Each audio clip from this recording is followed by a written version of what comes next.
Angela Fazio is an industry powerhouse who has overseen 40,000 homes sold and $9 billion in production. And Kristen Cantrell is one of the nation's most accomplished team leaders, helping thousands of agents build their businesses.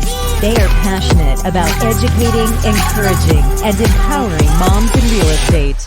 Our next episode starts now. Hey everyone, welcome to Moms in Real Estate. We're so excited. This week's guest is Michelle Jernigan. And we're going to talk about going from frazzled to fully present today. Hey Michelle, thank you so much for being here today. Tell us a little bit about yourself. Awesome. Thanks guys for having me. Seriously.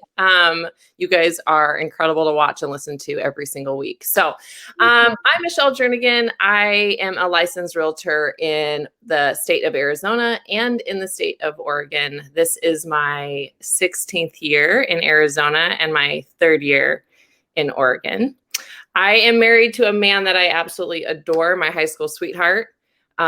We met when we were 16. We now have 5 kids, aging from 5 to 12, and we've done foster care and adoption as well. So there's not a dull moment in your household. No. No. Honestly, it's probably a little bit more simple these days than I think it used to be, probably in like the really early years of like baby time. We're out of that. Ooh, yeah. When you hit your youngest at 5, I feel like it's got to be like so much easier. Yeah, no but diapers. It's harder in different ways. Yeah. And like high school, and you guys are high school sweethearts. I feel like we don't meet a lot of those. But Lisa Lampy, aren't they high school sweethearts? I think so. Yeah, I think you're right. And she was just on 2 weeks ago, but that's so cool. How do you guys like keep it spicy? Well, I mean, honestly, I think part of it is we built such a friendship in our youth group, like when we were in high school. And then like, if you know the Enneagram at all, we are both Enneagram 8s. Which you could think like that could be explosive, but if we're really healthy, it actually is like an incredible partnership. Is that like driver? Tell us what that means. Isn't that a driver or no? 8 is the challenger. And if you don't know what Enneagram is, it's an incredible like personality. Like I love like Strengths Finder and some of those other ones, but Enneagram really shows you your, I feel like your strengths and your weaknesses as a personality as a whole. It's really good. Yeah. You might have a link. We're big on the disc profile. Right. We've done it forever. And her and Chuck are both okay. 8 is dominant. No, there's 9 numbers in Enneagram. So in disc, you only have like the 4, which I think is great, especially in the corporate world. Enneagram kind of is outside corporate world. Okay. We're both Ds, if that okay. Kind of, like in our relationship. We're both fairly intense. So we have someone who wants you to spell Enneagram, and I'm not taking a stab at it. I could definitely tag it on. It's on the video. Agram. But there's tons of resources out there and tons of awesome like places on IG that you can learn about it too. Awesome. Yeah. So my husband and I are the exact same too. So, which works really well with us because we're so blessed in our marriage and we have such a close friendship. But you're right. It would be bad if we weren't. Like if you aren't your healthiest, like it could go bad. So like we both have to work on ourselves individually to make sure we're in a good spot for our marriage too. And I think that's true of honestly most people. Like you really have to figure out how can you be healthy, and then I think your marriage will be that much better. So Chuck and I always talk about, first of all, we constantly dream together and communicate. And of course we work 24/7 together. So that really helps because where are we going to drift? There's really nowhere to drift, right? But if not for that, if you don't do that on a daily basis, of both the dreaming part and the communications, like that transparency, and have Jesus Christ at the center of your relationship. I don't know how people, I know how people don't stay together. I kind of had a pre-Christ husband. I mean, Jesus definitely helps. Yes, for sure. So me and my husband are complete opposites.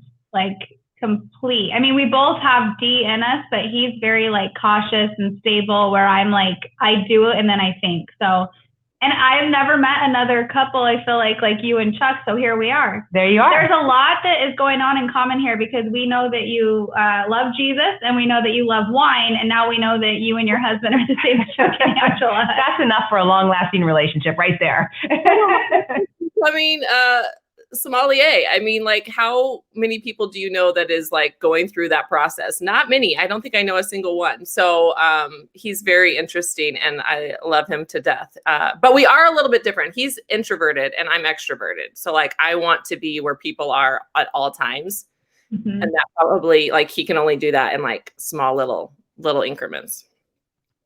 That's awesome. So tell us a little bit about like how are you licensed in both states? What does that even look like? Yeah. So, well, I moved to Oregon. That would have been in 2017. And honestly, I thought my business in Arizona was really done. I didn't know how I was going to be able to, like, I was raised here. I'm a native. So even though I have family here, I just didn't think it was going to be possible for me to do both states. I took a little bit of time to get settled when I moved to Oregon, got licensed there, started slowly building. And then I found that my clients in Arizona still were reaching out and still wanted me to do their negotiations for them. So then I started traveling between the two states. In 2020, I mean, it was my best year in real estate ever, but it also was kind of a really rough year holistically for my family. My husband's, career totally changed.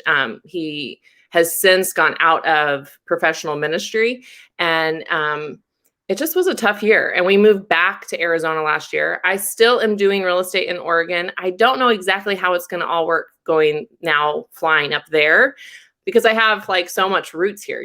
Where you build your business is a lot of where your referrals come from, and your future business. So I don't know what it's going to look like in the future, but I think that's kind of part of everybody, especially if you're out there and you are like, how do I build a business? Or you're looking at other people doing it. Most of the time, we really don't know how or what we're going to do next.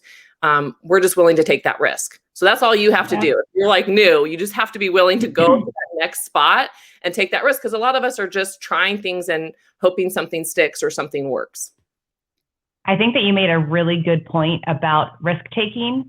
I think it's interesting, even this last year, it brought out such a dichotomy in people. Some people who are risk adverse put their head in the sand, and those of us who are a little more comfortable with risk and changes really flourished, because we were able to say, oh, there's a change. I know how this works. Adapt. Right. Yeah, even when it's hard, like, you just do it. Yep. Yeah. Exactly. I mean, like, you guys, when you guys started your podcast, you may not have known what to do on how to run your podcast, and yet here you are running a successful podcast.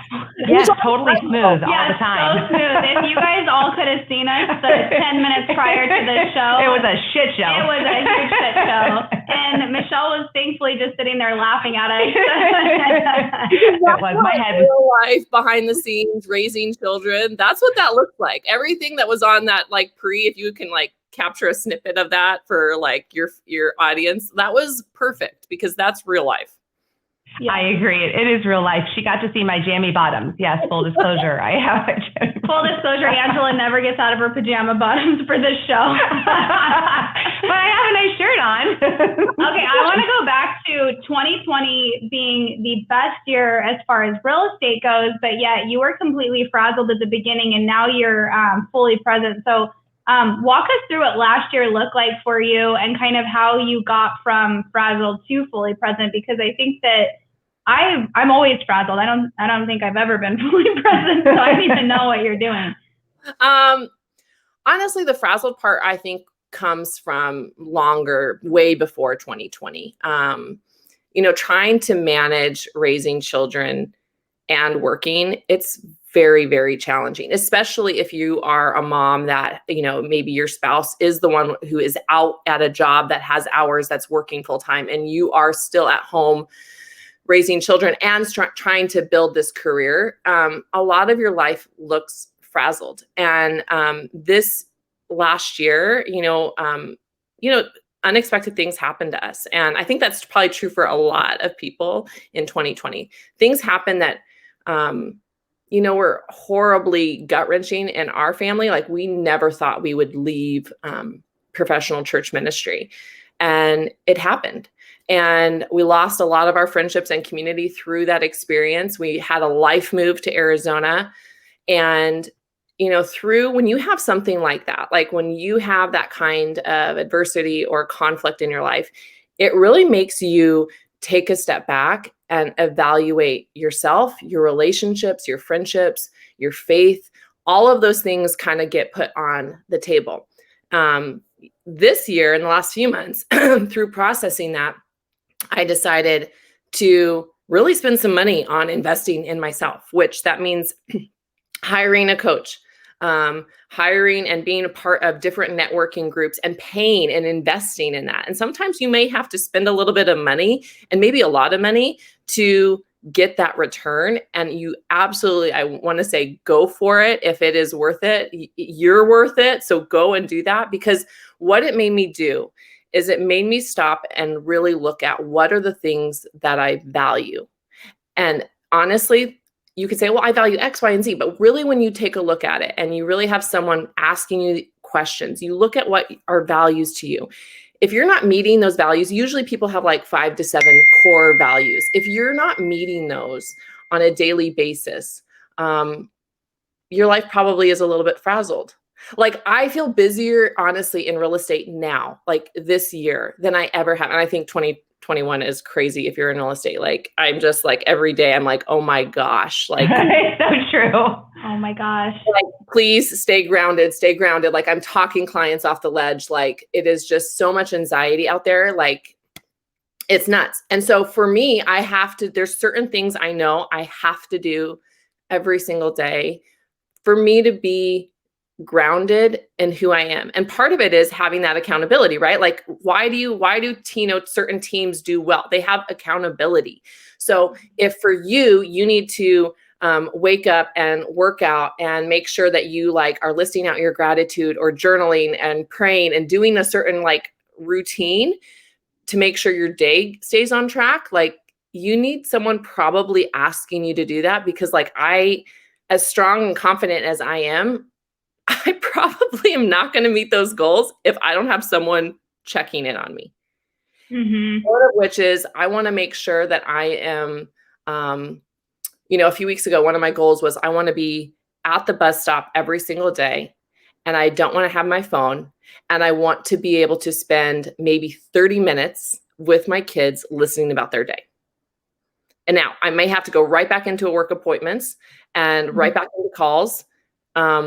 But for me, if you think that is a moment of me being able to be fully present and there, this is the first year that I would probably say I'm leaving my phone behind for dinners and when I'm going on a date night. Like, and again, 2021, you guys know, if you're in active real estate, your phone is probably insane.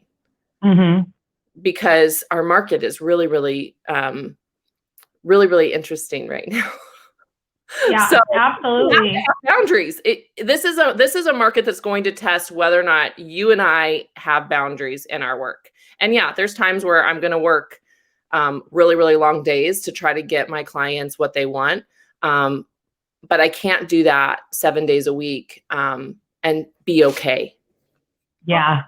Go ahead. Oh yeah, I was just thinking, like, even you saying I'm going to be at the bus stop every day and I'm not going to have my phone and spend 30 minutes being present. That's so small in the grand scheme of like what a day looks like, that yes, you can do it. And I think that I remember someone saying, like, if you could just spend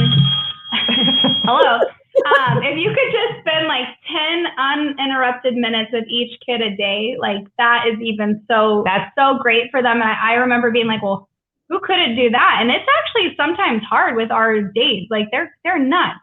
Right. Yeah. You said a couple of things that I think we should flesh out a little bit more.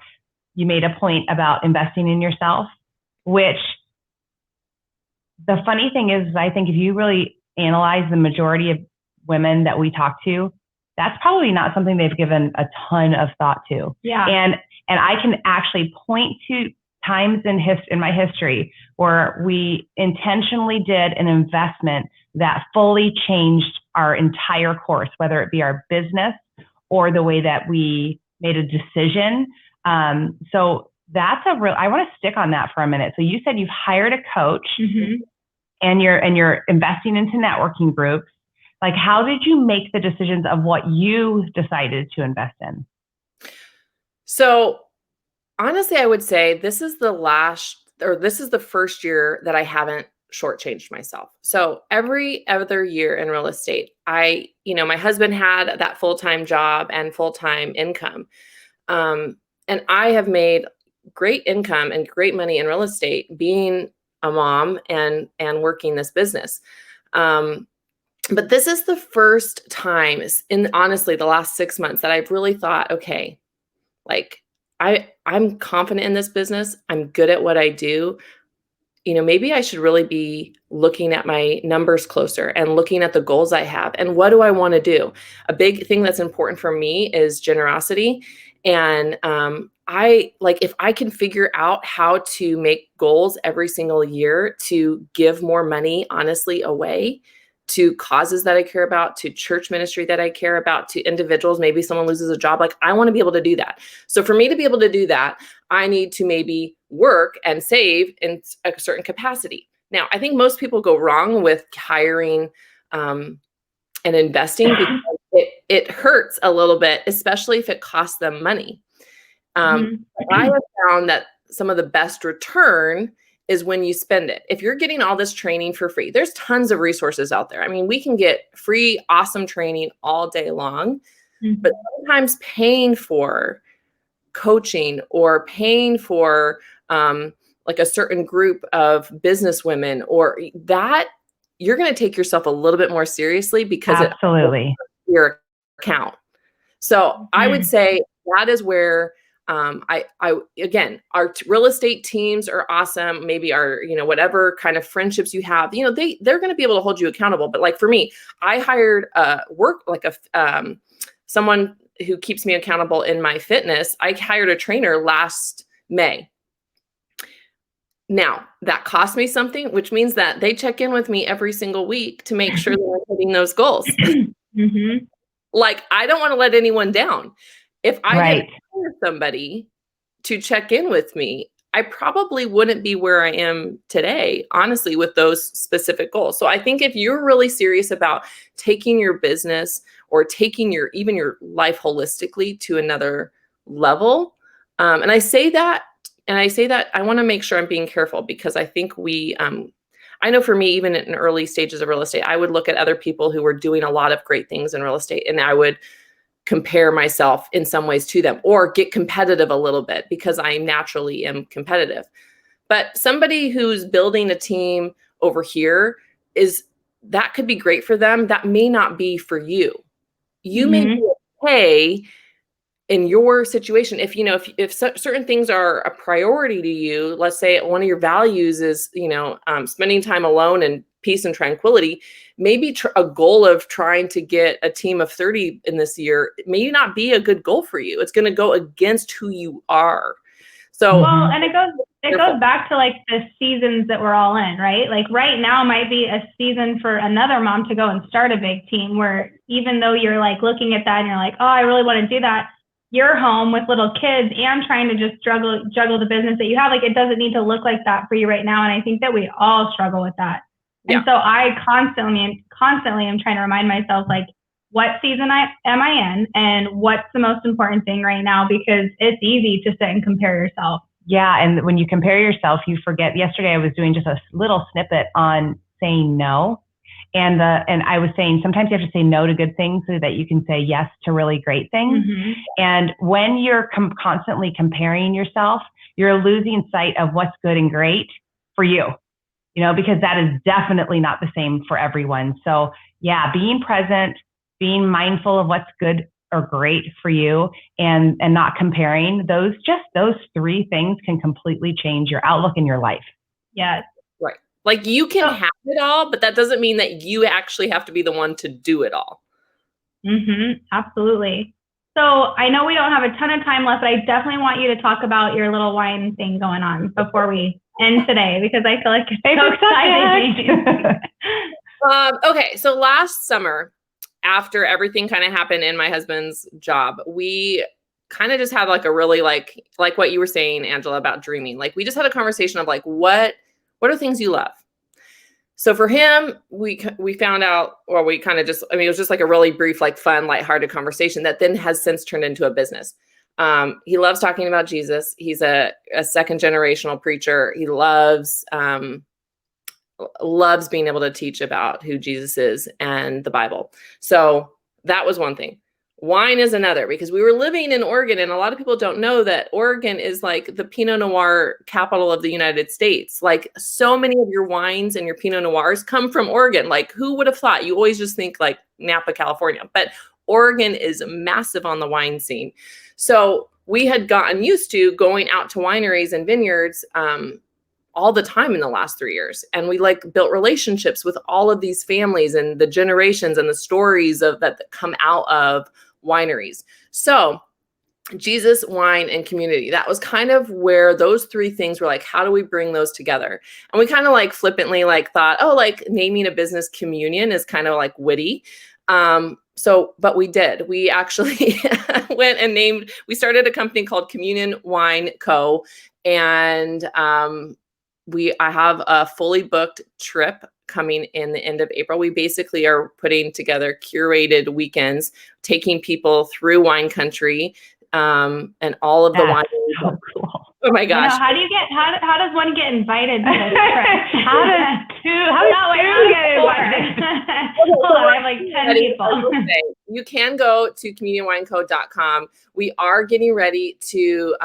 We've just filled our first weekend ever. We're going to do, if you're local in the East Valley or in Arizona, we're going to start doing monthly events that are just like simple wine tastings at a wine bar and a little Jesus conversation, nothing crazy. And just because honestly, the thing is, if you believe in Jesus and you read the Bible, there's actually crazy overlap of stories of vine and this idea of the process that wine goes through. Like it's incredible to see kind of how it correlates to our life. And honestly, the depth of wine, I know some people are like, I just like drinking wine. The process to get the wine that you're drinking is honestly incredible. It's crazy. Like you have to have like a biochemistry degree to be a winemaker. Like that is the level that these people are operating off of. And every year it changes because like temperatures change. So they'll be like, oh, this is 2017, da, da, da, da. And you're like, okay. And they're like, it was a really hot summer, which is why it tastes like this, this, and this. And you're like, what? So we're going to do that. And we are doing trips. So our next weekends are going to be announced actually later this week. We're taking a few weekends in July to go up there, which July in Arizona is a little bit hot. I don't know, hot. Yeah. Glorious in Oregon. So I would love for anybody. You don't have to be, you could be anywhere in the country and come with us. It's we have groups of 12 and we rent out an entire awesome bed and breakfast and have the whole weekend completely planned. So that sounds fun. Yeah, it really does. It really does. Like, I think that that's such a brilliant idea. Yeah. Congratulations on pulling that together. I absolutely love the idea of dreaming big and bringing it together. So we are so grateful for your grace at the beginning. Don't get off when we're done. And we're yes, please. That if you are listening to this podcast, you need to grab your phone on IG and hit that little save button. It helps them on. If you haven't reviewed the podcast, I was on Apple Podcasts last night. Like, please leave these ladies a review because all of these things help get this awesome podcast in front of more people. So that's not speaking to you guys. That's speaking to all of the people that listen and watch you guys. Like, thank you. Do that because that helps get them out even more and they deserve it. That is so nice. We need to hire you to come. No one's ever done that for us. I'm feeling surges of emotion for you right now. I know. That was really nice. Oh my gosh, and we have to tell everybody we're not on next week. I'm going to be at the beach in Florida. I'm going to be at Grant Cardone. Yeah, so we're taking the week off, but We will be back the week after that. To save you guys, because that helps get you guys out there. Yeah, thank you. I appreciate it. And we appreciate all of you who listen. I want to put a shout out to Rozzy if she's listening to this, and she'll be a guest in the future. I can't wait for you to hear her story. She's sometime in the future, but she actually got through real estate school and into real estate listening to this podcast. Yes, that was the coolest thing. So thank you so much. Michelle, you're a total treasure. Thank you so much for being on. And thank you all for listening and being a part of my friend and my journey. God bless you guys. Bye.